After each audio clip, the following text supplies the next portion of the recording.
And we have a great program in store for you. But first, I want to let you know about a few things coming up. And these are all virtual programs and concerts still, so you register online. Next Thursday on April 7th at 6:30, we have Movie Music Romance 2. Last year we had John Laguerre come and give Movie Music Romance 1, and it was very well attended and people really enjoyed it.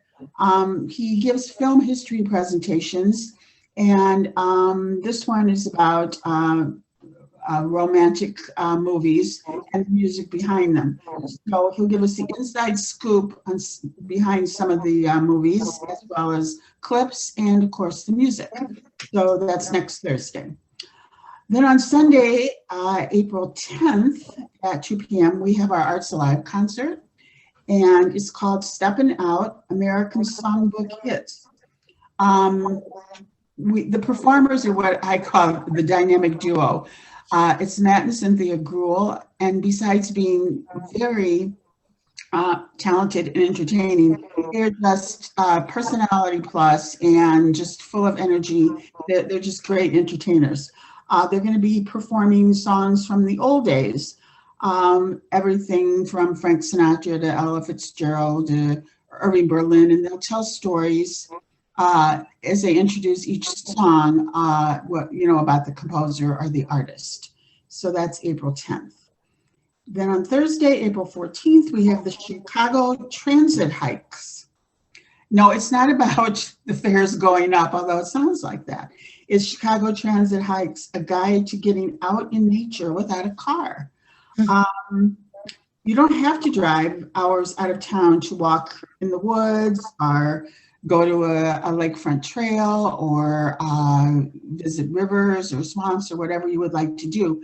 The Chicagoland area has a very robust public transportation system, and Lindsay Welbers will be joining us to help us navigate all that public transportation and how we can get to explore a lot of beautiful nature right in our own backyards. So please join us for that on Thursday the 14th at 6:30.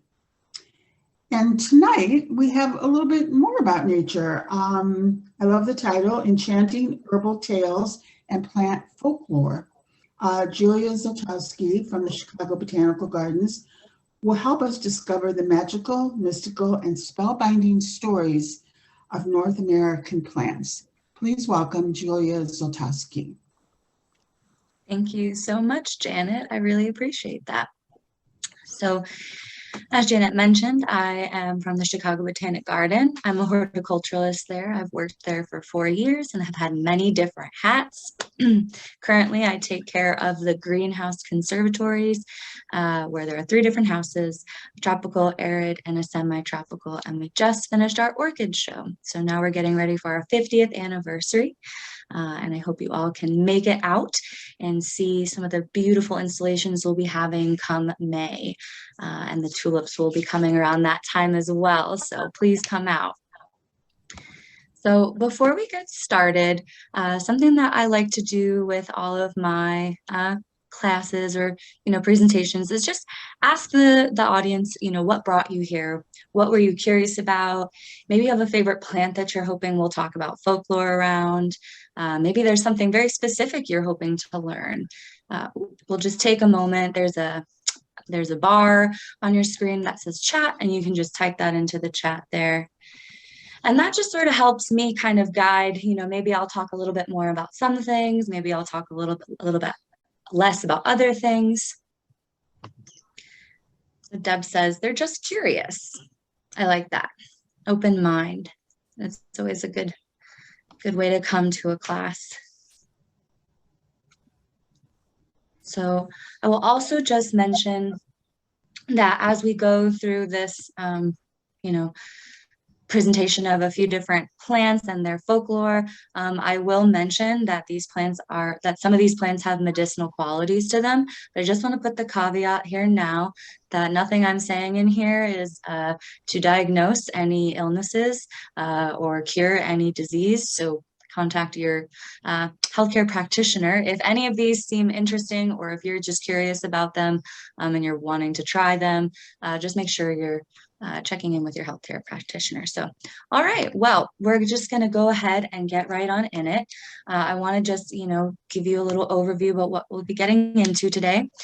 So we're going to just briefly talk about why folklore is important, especially folklore around plants. And then we'll talk a little bit more about folklore in place and how you might be inspired to utilize your own cultural background as ways to learn about folklore in your own culture, whether that's your place that you're in now or plants that your family have been using for centuries or years, whatever the case may be. And then we'll get into the plants and their lore themselves. And several of these plants are popping up now or will be popping up here soon. And some of them we're just saying goodbye to as winter is ending and we're in the beautiful springtime. And then we will go into questions, or, if you have anything that you'd like to share yourself, we can have some time at the end there. I will also say that if you do have questions during the presentation, feel free to use that chat box again and just type your questions in the chat. I'll see it, and if I don't get to it in the presentation, I'll circle back and answer it at the end. So without further ado, Devdat Patanak says that mythology is a subjective truth, and every culture imagines life a certain way. So this is something that I think is important when we're looking at these sort of stories that we'll get into here in a bit.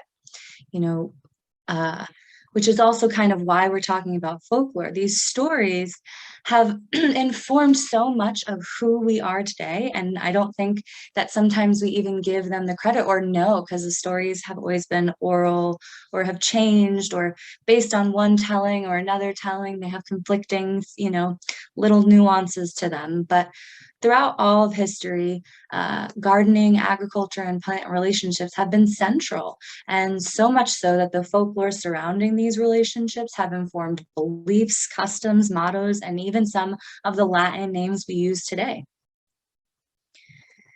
So this is an image of Shala, one of the Mesopotamian goddesses of grain, and then a large oak tree, which was revered by the Druids. Plants have been, subject to symbology and myth for time immemorial. From death and rebirth, they've symbolized these concepts, especially in their life cycles, and more specifically in these perennial plants, where we see them dying and coming back and dying and coming back, even in our seasons. And then we have, a lot of plants of immortality, and so many tales have spoken of wild and wonderful plants that can, have us live forever, including the, plant of immortality that Gilgamesh was told to go underwater to retrieve, or the ivy, which is green all year round and is worn around Dionysus's head as a crown. These plants are steeped. They're steeped in everything from spring awakening and the green goddess coming out, and these stories have lived in our day-to-day lives, from the weeds to the trees and the flowers and the shrubs. These plants have had magical properties. They've given us food, captivating stories. They've also offered us shelter in times of need. They have medicinal uses. They've been used as fiber to give us clothes, and they've even been used in ritual and ceremony. So these plants have powerful things to provide us and share with us. And I think that that really starts with the stories that these plants have told. And I think that it's also important, as we look at these stories and we talk about these stories, and as you discover your own stories through your culture, that you really look at it with a critical eye too, because as I mentioned, there are very sometimes contradicting information around a particular mythology or a particular telling of a tale in this area in Cornwall or something. And so it's interesting to notice patterns, and it's interesting to notice the contradictions, and, just decide for yourself, what stories do you want to carry on and tell your children and share with the world? And I also think, this isn't really too much in regards to mythology as we look at it today, or even some of the enchanting tales that I'll be telling. But there's something called the doctrine of signatures. And what that means is that there are plants that look like body parts or animals or different sorts of shapes that may have an inkling in what they might be useful for. So some of these are very applicable. They've been tested and proven, and some of these are simply more of a faith-based sort of experience. For example, violets, we'll talk about a little bit later, because they're heart-shaped in some regards, that they're good for heartbreak. That's not necessarily true. Maybe if you want to put that into the plant, but that's not what their medicinal qualities are for. Although there are some, we'll get into that. I don't want to get ahead of myself, but here are some other examples of the doctrine of signature. So we've got the roots looking like a hand of one plant, and the flowers of the eyebright looking like an eye. And then we also have, trout lily, the spotted, speckled plant resembling the trout fish. And then, even things like the anthurium flower head kind of looking like a uterus to some degree. You can take, once you start recognizing patterns, you can really go the extra mile with interpreting what they might be good for. And I might think that might be a fun game to play. I think this might be good for lung health. And then, Google, what is this plant good for? Does this plant have any medicinal qualities? Just by looking at the shapes of it. I think it would be fun. So, now we're going to get into folklore in place. That's kind of why it's important. I really just want to plant that seed of curiosity within you and really kind of show you that folklore is in our everyday lives. And we'll see more of those in the stories that I tell here in a little bit.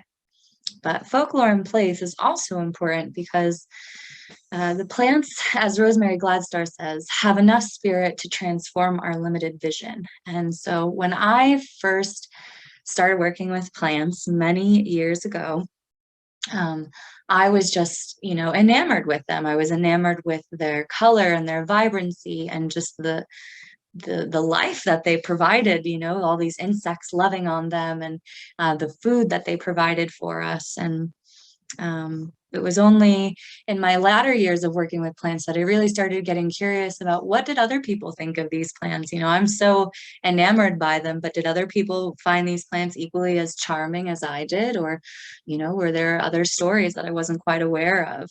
And when we start exploring those stories, we can really start exploring ourselves too, I think, which is always something worthwhile to do.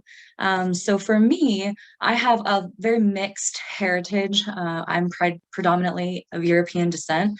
My mother's Italian Catholic and my father's Polish Jew. And then I also have a little bit of Scotch Irish on my mom's side. So I predominantly understand and relate to my Polish culture. That's what I've been most curious about. That's where I found the most fascinating and resonant folklore and mythology for myself. But the Scotch, the Welsh, and the Irish, like there is so much folklore out there, like so steeped with mythology and stories and retellings. And so what's also fascinating, though, is throughout the years, you can see Christianity sort of trying to change the narrative, which, has its own, it lends its own history. I'm not going to say it's good or bad. It simply is the history of how these plants and their stories have turned out to be today, and what we, have perpetuated through history. But that doesn't mean that those old stories are erased. And I will also say that these stories are not the most important too. They're the most easily not recognizable, but resourced. Like you can find the most information on them. in some circles, and then, you know, you can expand that widely to see even more ancient, like the Mesopotamians and the Egyptians and the Mesoamericans. I mean, there are so many other stories that seem similar and have their own differences. I predominantly will be talking about plants and their European central folklore, and that is simply because that's what I know. It's not necessarily because I want to exclude it or I don't believe that it has any validity, but I would always love to support people who are those cultures who can, you know, speak to that more. So just to go back, you know, there are books, tons of different books that you can look into to start, you know, learning about your own folklore and mythology. The plants that your grandparents ate or your great-grandparents ate also have their own mythology and importance. From the herbs like rosemary to thyme, like these very, what we maybe seemingly mundane plants are actually steeped with magic. So I think that that's really exciting. So now, after we've gotten through the formalities of why I love talking about this particular subject as it relates to plants, I don't get to do this very often because I have to be very scientific at work and very methodical, and this allows me a little bit of creativity and dreaminess. So thank you all for being as excited and curious about this as I am. So we're going to talk about a couple of different plants, and as I mentioned, some are harbingers of spring, and some of them are edible, and even still some are very, very ancient. We're going to talk about violet, dandelion, calendula, foxglove, mayapple, elder, oak, and yew. And to be honest, there's no true rhyme or reason for why I picked these plants, beyond the fact that many of them you'll be seeing in the next few months. And the others, the last three are all trees, and I find them to be very important to a variety of the people who came before me. And they also are just very beautiful and regal trees, and I just want to talk about them. So that's kind of why these plants were chosen. But there are, as you'll find in your own discoveries, if that's what you're interested in, there are so many plants out there in the world that have some story to them, from very exotic plants like Salandra or the golden chalice cut vine to very innocent and seemingly weedy plants like the dandelion. So Viola odorata, or the little tiny violets that most people think are weeds and take up their lawns and they want to get rid of them, are a small evergreen perennial. They bloom from spring, they bloom in spring, and then they also bloom again in fall. They'll go kind of dormant in the summer, which just means that they're not flowering, but their leaves will still stay green. And there are many different species, even things like the pansies that we see or the Johnny jump ups, those are all violets of some degree. But a lot of the history that and folklore that you'll see is this sort of sweet violet or wood violet.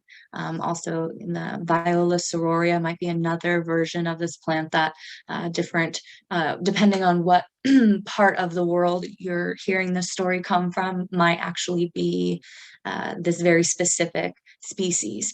And so that's also something that I think is interesting, right? Because like oak, you can just say like oak tree, right? But there are very specific oaks in different parts of the world. Where I grew up in Florida, we have live oaks, and the live oaks are these massive trees that for whatever reason, Spanish moss just drapes itself around, and it has this beautiful sort of ethereal effect to it, which is very different than the oak trees I see here. They have like this much more like grandfather, but like stern, and I was in the war and I'm old kind of energy to them. I don't know, it's very different. But even still, the species is different too, right? And so the stories that you'll hear are very particular to the species.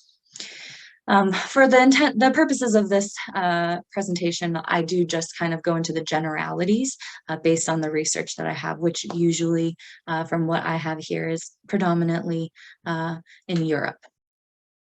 And so then also, as I mentioned, some of these plants have medicinal uses. So this plant has been used for a variety of illnesses, including like moving the lymphatic system, like moving and soothing and kind of cleaning it out. And it's edible. So you can use the flowers, people have candied them, people have sort of like used them to make like a violet syrup to I do this. I make a little violet syrup for my cocktails.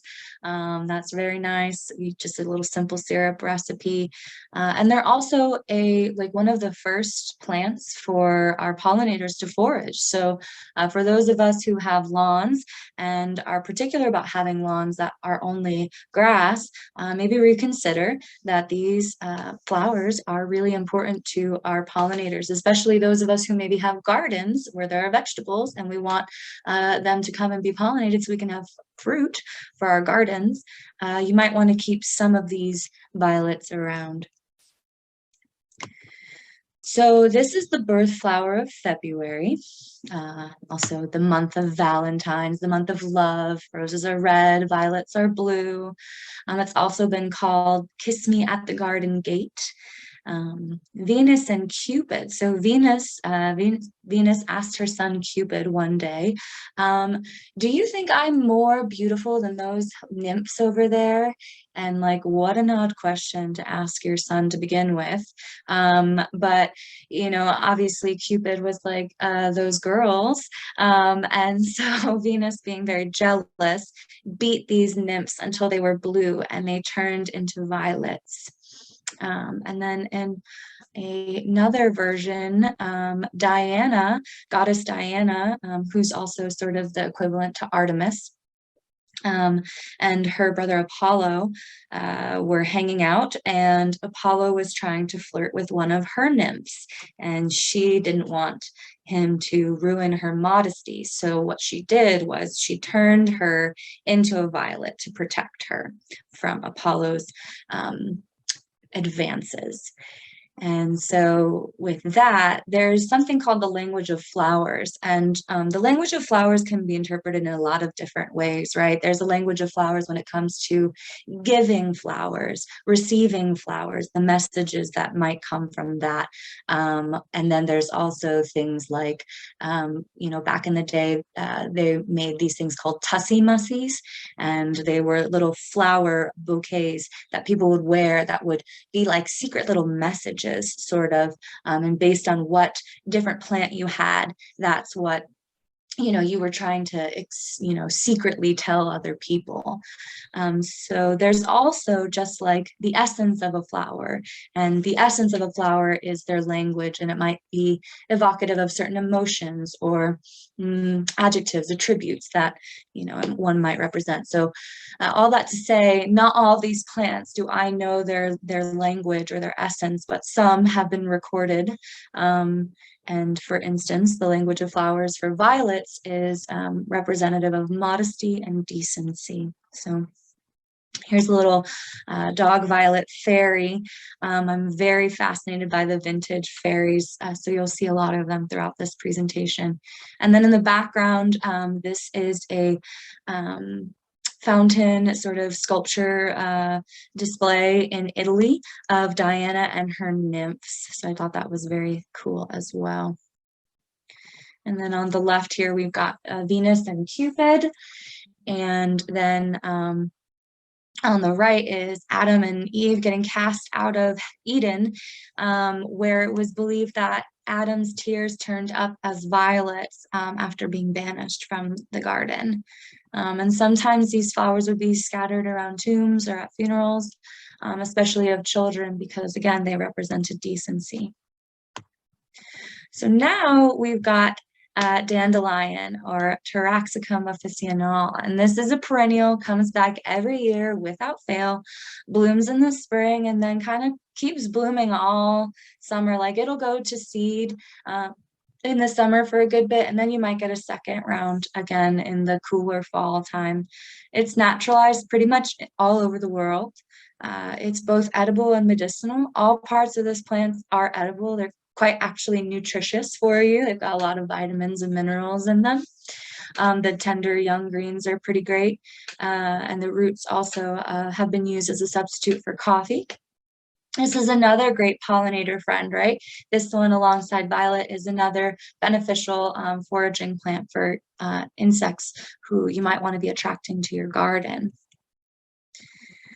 So dandelions, you can also make dandelion mead or dandelion wine. I've done this every year now for the past few years. It's kind of like a little celebration that I do to welcome in spring.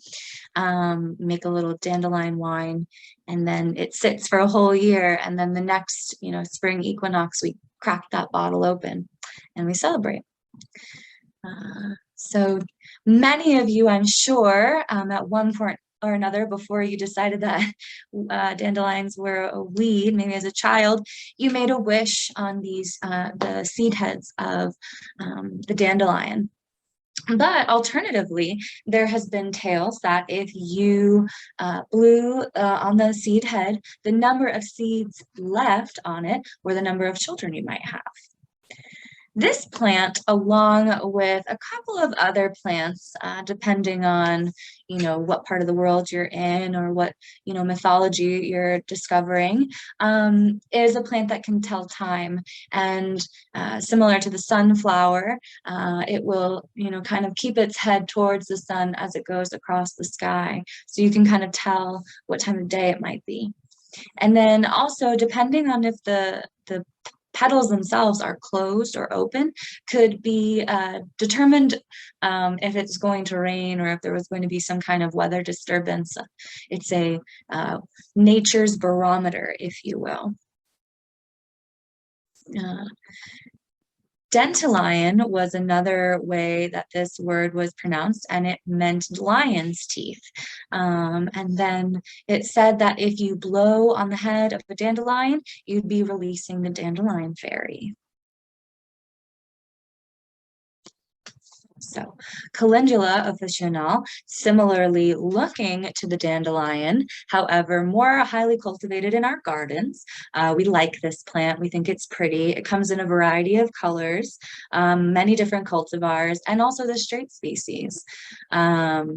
It's an annual, but despite its temporality, it can actually self-seed successfully in some cold climates. I've had a variety called strawberry blonde and a double-headed calendula. I don't remember the name off the top of my head, but both of those I let them go to seed. They seeded everywhere and they came back in the spring. Mind you, now we've had like a couple of mild winters here, so it'd really be dependent on the winter, but it could happen.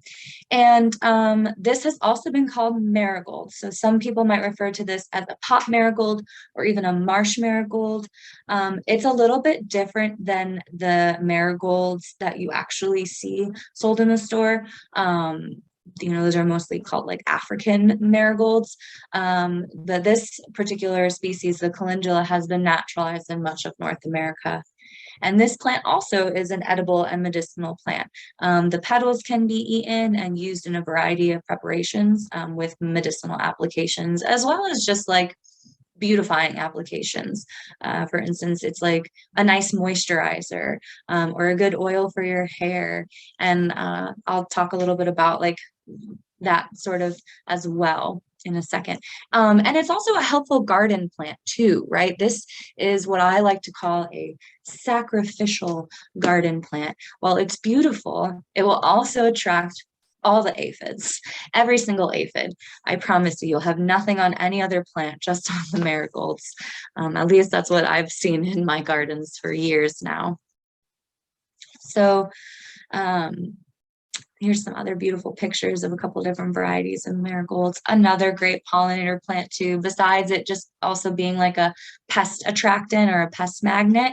It does also offer some foraging for some like mid to late spring, early summer, even into fall foraging for these insects. This plant, the Latin word for calendula is calendae, and that's little calendar, because this plant, and again, along with many other plants, have a tendency to bloom on the first of the month.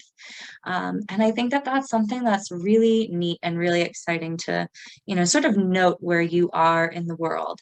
What's blooming right now? What's in your backyard? What's outside your window? What's on the sidewalk?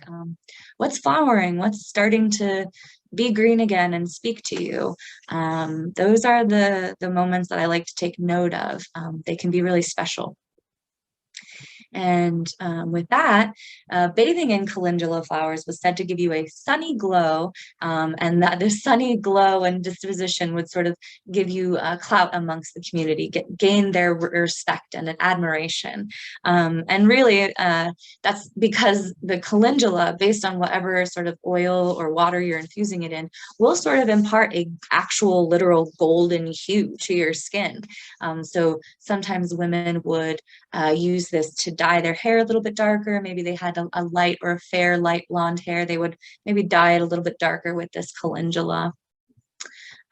It was said that if you rubbed your feet on these flowers, it could help you talk to birds and understand the language of birds. And I don't know about you, but I definitely am always curious what they're screaming about at 4 o'clock in the morning when I'm trying to get my last few hours of sleep.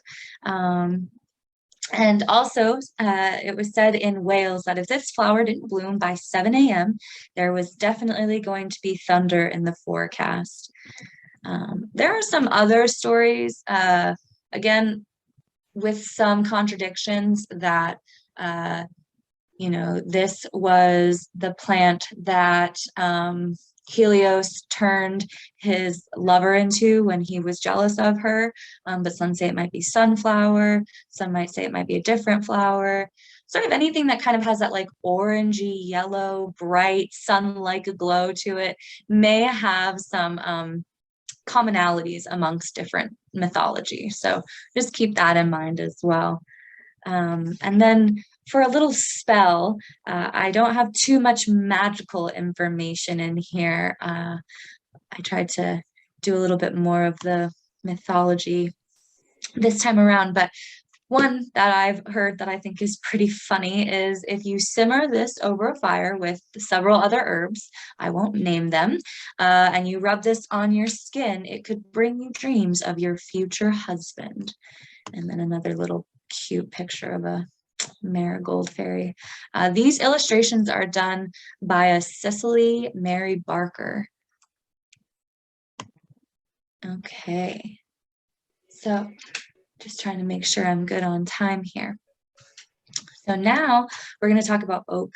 And when we talk about oak, again, this is like very broad, sweeping, because there's a lot of different varieties and a lot of different species. But this is a deciduous tree, which means that it'll drop its leaves in the fall, and it bears fruit in the late summer, those acorns. And they're diverse. Like I said, there's live oaks, white oaks, black oaks, red oaks. And these are species of trees that are found all over the world. And they're edible. Not only is this plant edible, but it can also provide material for building and for fiber. And I will tell you what, this past November, I ground up acorns by hand with a rock and another rock, and it took many hours, and we made this traditional like porridge-like substance that the indigenous folk of the Cuamaca Mountains in San Diego, what is called San Diego, eat. And oh, it's such a laborious task and such a bitter, acrid flavor, but that's like what you eat. That's what's abundant, that's what's out there in the world, and that's what we at one point, many of us, had to do in order to survive and give ourselves sustenance, which is something to be humbled by, I think. This is beautiful. I mean, they have so many different kind of branching structures, and their bark is beautiful, and even the leaves have a very beautiful, distinct patterns to them that are very distinct based on the species as well. So this plant is, sort of attributed to many different gods. So from Zeus to Thor, Jupiter, Dagda, many gods and many mythologies feature this oak plant, this oak tree. It was said that if you rubbed this bark in silence on Midsummer's Day, which is the summer equinox, that you would be ensured health for the entire following year.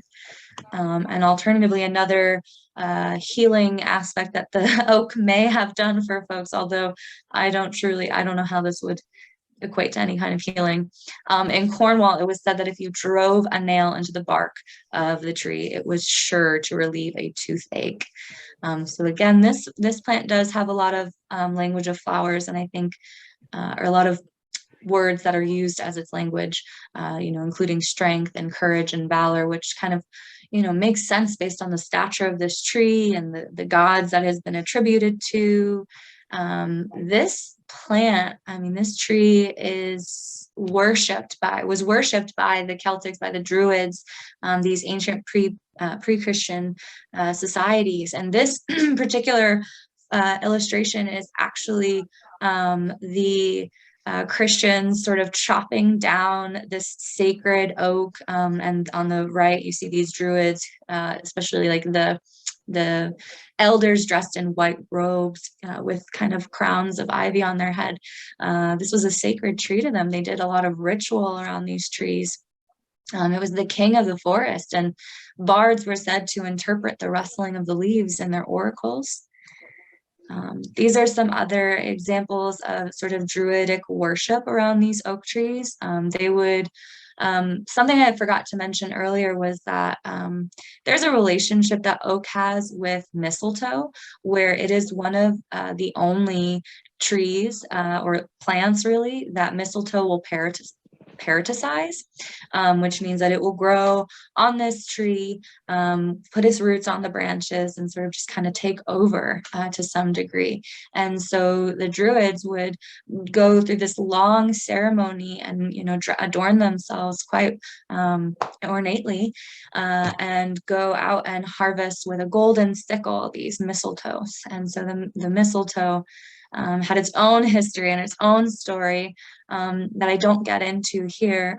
That's more of like a Christmas time or a winter time, really, plant that I talk about. And then another really fun one that I love, and this one came about to me recently. I just learned about this fun fact, but this tree here is actually a real tree in Nottingham in the Sherwood Forest. It's called Major Oak, and the lore around this tree is that this is where Robin Hood hid out with his merry men in this tree. And I just like, that's so cool, right? Like, to me, Robin Hood is this like so mythical, like not even like who would ever be Robin Hood in this day and age? But there's a tree that he lived in, like, that's so fascinating to me. So now we're gonna get into elder, also known as sambucus. This is another deciduous shrub, so it'll lose its leaves. It grows in many different countries, but here we have Sambucus canadensis in North America, and especially here in the Illinois area. That's what you'll see. It's fruit bearing from August to September, and it's self-pollinating. So it doesn't necessarily need other elder flowers or even insects to pollinate it. It will pollinate itself, but it doesn't mean that it can't cross-pollinate with other elder trees. It's also found in South America, like I mentioned, many other countries. It's both medicinal and edible. The berries kind of have like a bitter taste. They're not that great on their own. You really want to make like sort of a jam with them, or some kind of like sweetened version of it. And then the flowers can also be used. This is one of those plants that the doctrine of signatures could apply to if you looked at it from this perspective, and I'll kind of show you some photos. So the branching where the berries and the flowers come off, when they're kind of bare, they sort of look like the branchial veins or the branching veins of your lung system. And it said that elderflower and elderberry, like those are really great for your respiratory system to help alleviate respiratory issues. I love an elderflower tea. Whenever I'm sick, And we'll talk about a story here soon with elderflower and if you're sick. But whenever I'm sick, it's like elderflower tea or tincture, a little syrup, even like elderberry syrup in your, your tea is super delicious and can help you. So elder tree folklore. So this was, this actually, I want to just say that there's a couple of different trees that have been said that Judas sort of took his life on during that whole situation with him and Jesus. But this tree has earned the name tree of death, but there are several other trees, including the redbud, Circes species, was also considered the tree that Judas perhaps, took his life on. And it was also said that this wood was used in making of the crucifix, but it was also said that this tree, people use the wood of this tree to make crucifixes, like to wear themselves.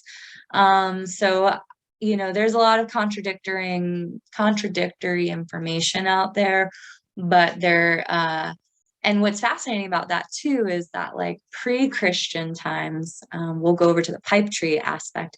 In pre-Christian times, people were either very afraid of this tree, like they did not cut it down, they didn't mess with it. It meant that witches were around. You just didn't, if you saw that tree, you left it alone and you hoped that it never decided to bother you. But then alternatively, people used it because it has hollow stems, people have used it to like start fires. They've also used it to make bagpipes and other musical instruments.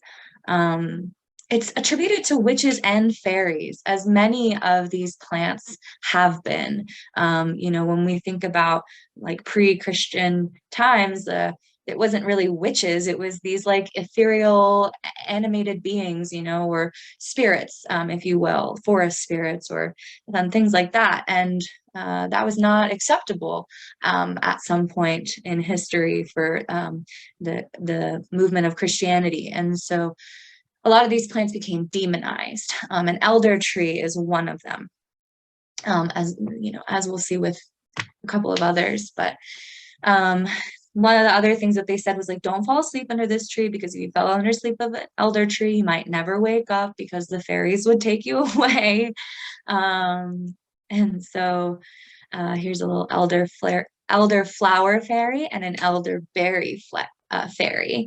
And again, despite it being widely related to witches, it was also said to like be used to break spells.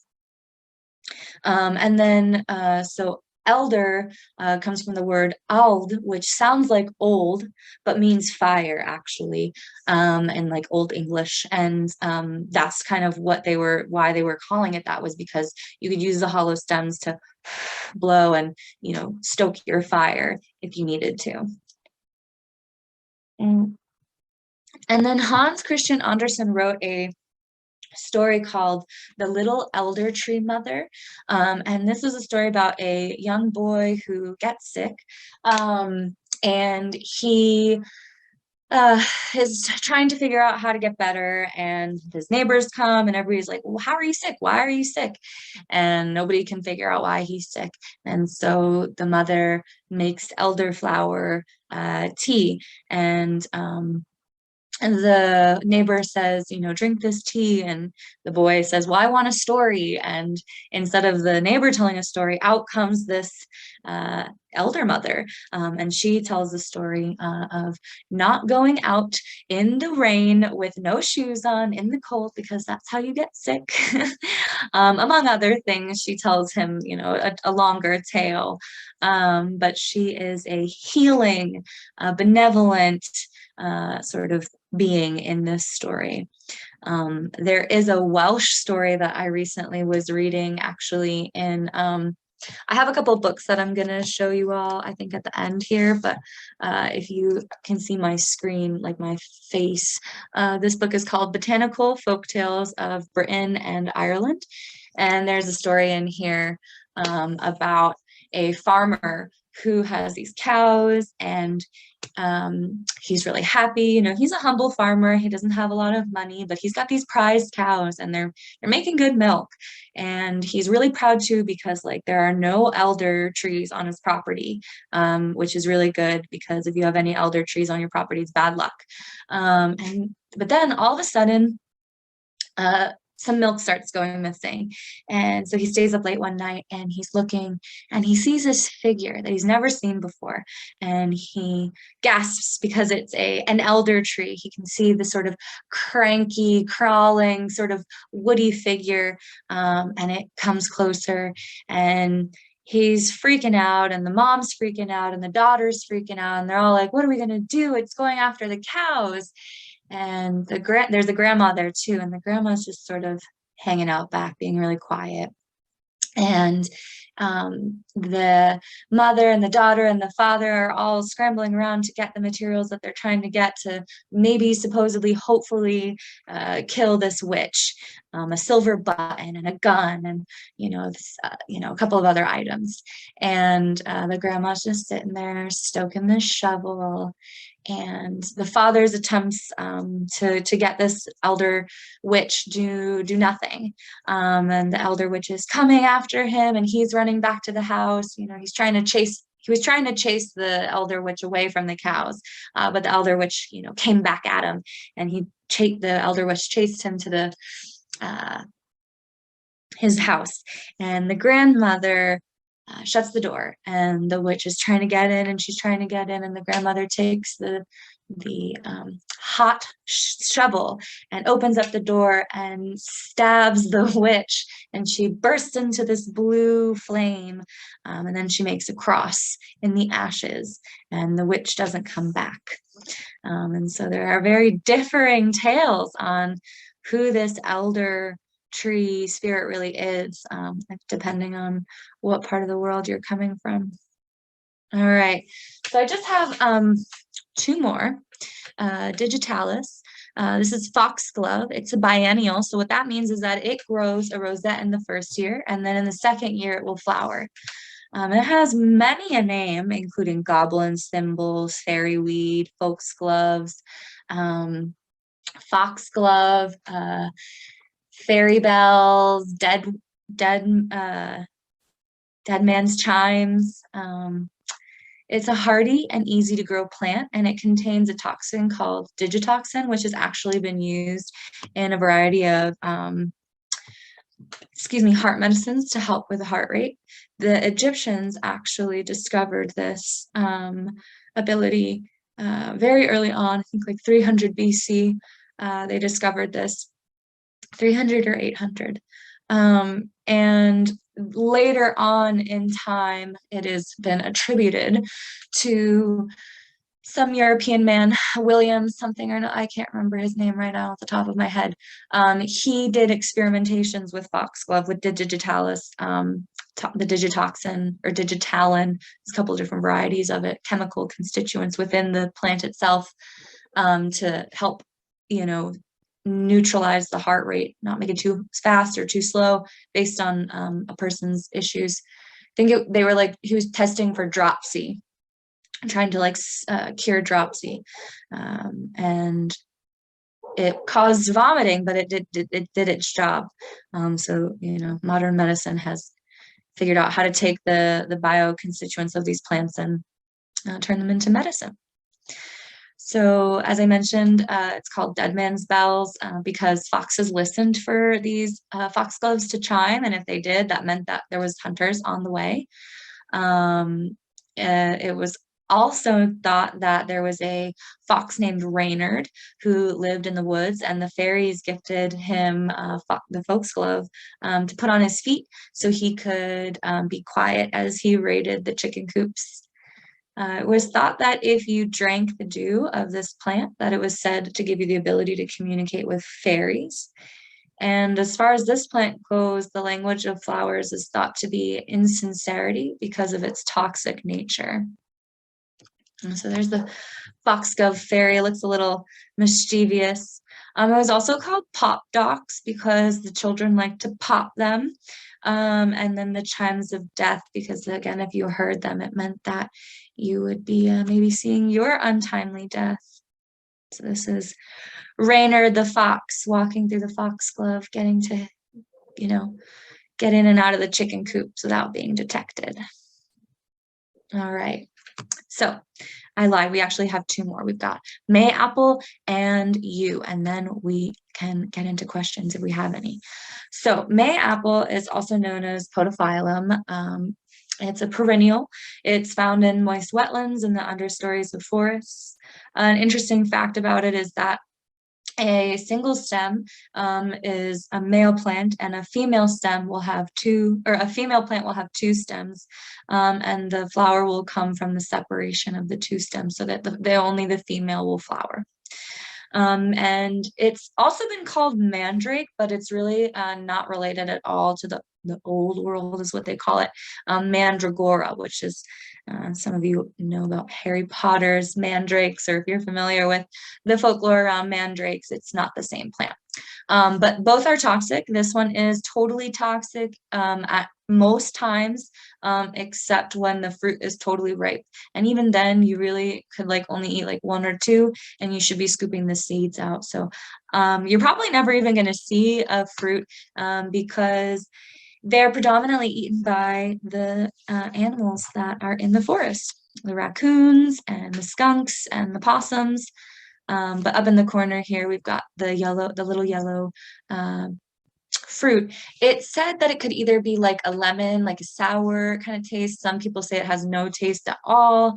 Some people make like a mayapple jam out of it. This is another plant that has been widely utilized in modern medicine. It's biochemicals. There are biochemicals that have been extracted from this plant to utilize parts of them to cure cancer, a couple different varieties, and also has been known to help cure infant leukemia, or at least treat infant leukemia. I won't say cure. And so as I mentioned, it was called raccoonberry or hog apple. This is a forest foraging plant. The creatures of the forest love to eat it. So you probably will never see a ripe fruit itself. Or if you do, it's on the floor already and you don't really want to eat it. So podophyllum means foot, shield, and then it also means that it looks like a duck's foot. It's escaping me right now what the second part of the scientific name is off the top of my head, but it means duck's foot.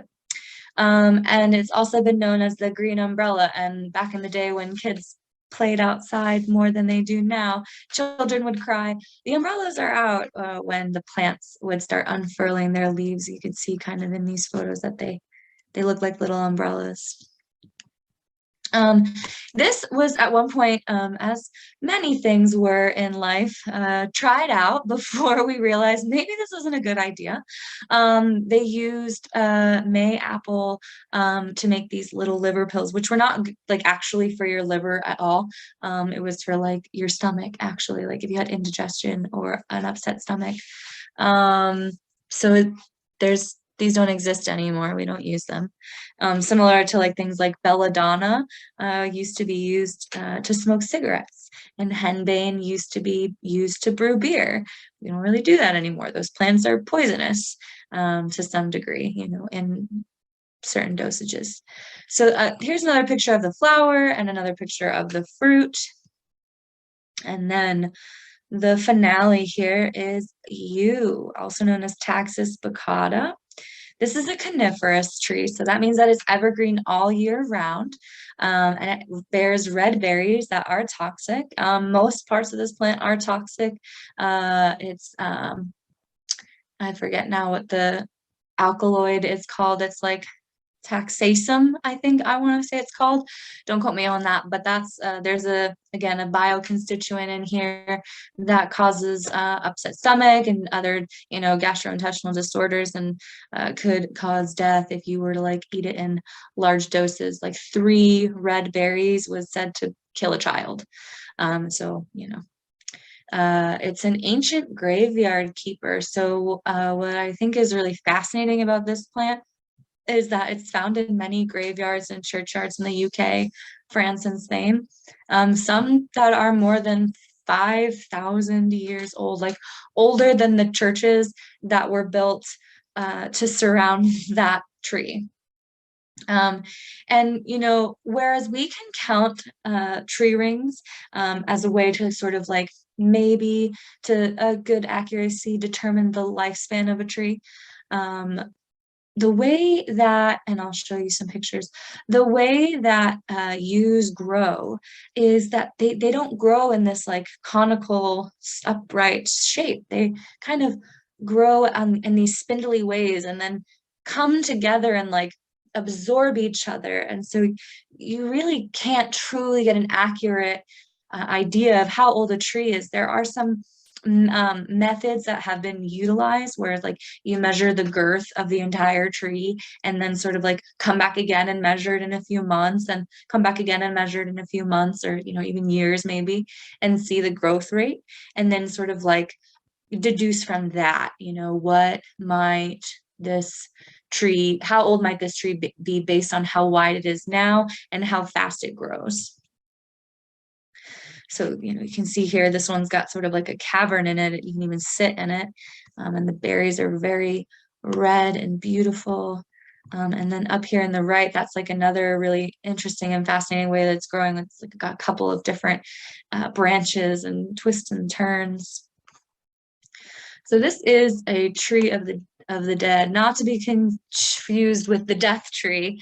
This tree, as I mentioned, has been found in many cemeteries and churchyards, and so much so that it's even been, you know, documented that the yew tree's roots have like disturbed and uplifted like whole, you know, caskets or like burial remains.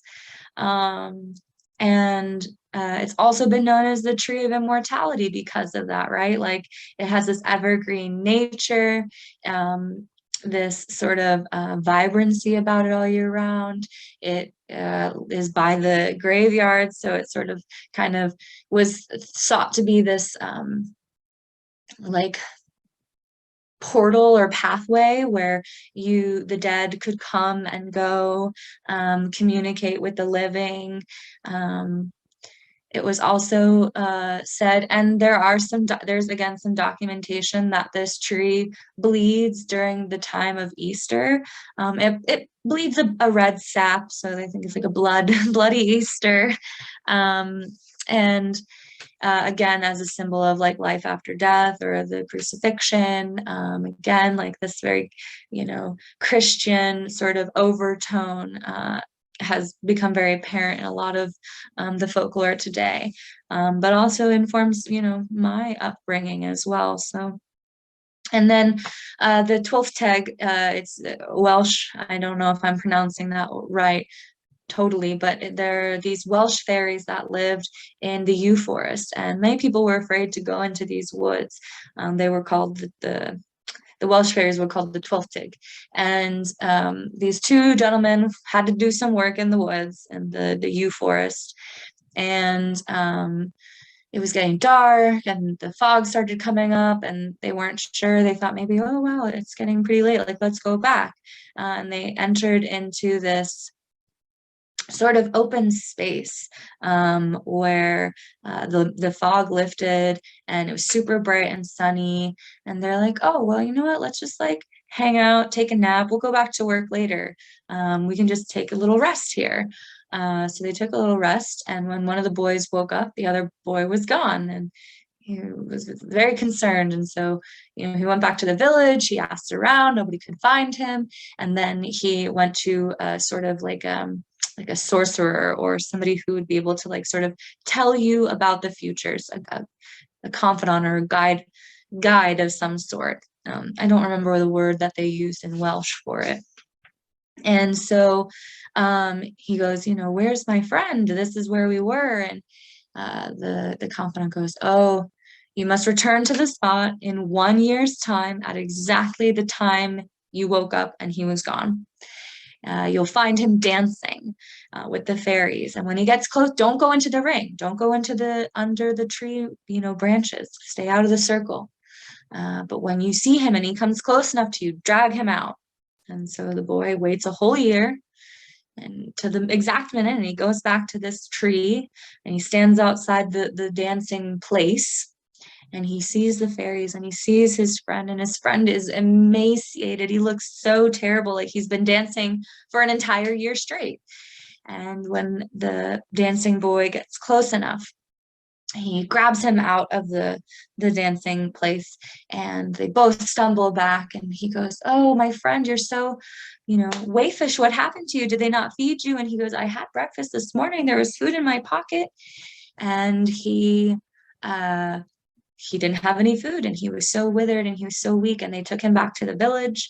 And the minute that he ate food, he withered and died away, because the fairies cursed him to never be able to eat human food ever again. So fairies are not always very nice. They've actually been known to be very naughty tricksters, I've come to realize. So these are some other pictures of yews in graveyards. And then the wood of this tree was used to make longbows back in the day. And I mean, I guess could still be used. It was also said that, if you had a yew tree or a yew bush or yew hedge around you, it was going to protect you from evil spirits. And that if you were to chop one down, it would actually cause you bad luck. You didn't want to chop one down. And here's that picture of the sap running from the tree, that bloody sort of red sap running from the tree.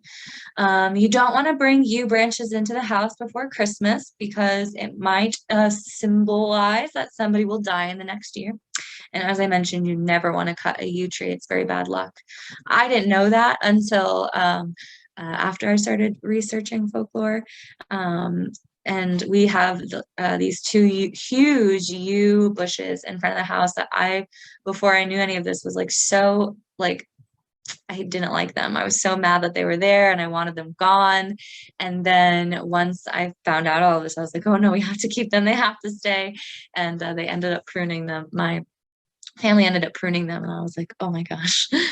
But anyways, Mary Howitt says that he is happiest who hath power to gather wisdom from a flower. And I think that that is very true, that when we take a moment to look around, get curious about our place, get curious about where we come from, how they interacted with plants, how they interacted with their landscapes, we can really connect back to Earth itself. And, we might not be able to do a lot in the world, especially with everything else that's going on. But when we connect back to nature, that is something that's powerful. And it does, I believe it does ripple out. So get curious about the plants around you. I didn't see any questions in the chat, but we are a little over time, so I want to respect everybody's time. If you do have questions, I'm happy to stay on for a little bit though. I guess it's a question. I'm going way back to the beginning, because I've never known the difference between an oak and a live oak. It's just that the live oak has the moss kind of hanging? Yeah. And that moss is technically it's a parasite, if you will. So it just sort of colonizes on the live oak. They have it's a semi-relationship. But they're an oak tree. They just generally are down south. They like more humid climates. Okay, all right. Because that's when I read about them if I'm reading a novel or something that takes place in the south. That's where they are. Yeah, exactly. I see some questions in the chat, or just some comments. The folklore and mythology of these plants was fascinating. Everything was interesting. I'm so glad that you all are liking it. Thanks so much. It was truly fascinating. I'm sure this is just the tip of the iceberg. That truly. I don't know how many millions of species that there are that you could learn about, but what I learned tonight was very interesting and really fun. So cool. Thank you very much. Of course, my pleasure. Well, I hope you all enjoy the rest of your evening. Okay, thank you very much. You too. All right, bye-bye, everybody. Thank you, everyone.